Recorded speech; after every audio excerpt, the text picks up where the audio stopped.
ليش مستغرب؟ ليش نحط واقي شمس؟ كل الناس تنصح بواقي الشمس بس بدون ما تقول السبب، وانت من حقك تعرف. تعال نعرف السبب. أشعة الشمس يا صديقي العزيز مثل ما انت تعرف ودارس بالفيزياء هي 3 أنواع: الضوء المرئي والأشعة تحت الحمراء والأشعة فوق البنفسجية. الضوء المرئي هو هذا اللي نشوفه اللي هو بين اللون الأحمر والبنفسجي. الأشعة تحت الحمراء هاي ما نقدر نشوفها بس أغلبها تتحول إلى طاقة حرارية.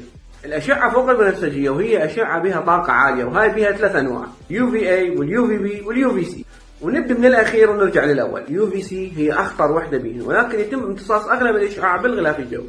UVB حسب طبيعتها الفيزيائية والطول الموجي مالتها وهاي الأمور مال الفيزياء تشتغل على السطح مال البشرة، لذلك هي مسؤولة عن التأثيرات اللي تصير على سطح البشرة من حروق الشمس إلى السرطان لا سمح الله. الUVA حسب طبيعتها الفيزيائية تخترق الجلد إلى الطبقات الداخلية إليه. المشكلة بهاي الأشعة إنه هي موجودة بأغلب الأوقات حتى إذا الدنيا مغيمة وأكو غيوم بالسماء، وهي واحد من الأسباب الرئيسية اللي تسبب العجز المبكر للبشر وظهور التجاعيد، لذلك لازم تستعمل واقي شمس.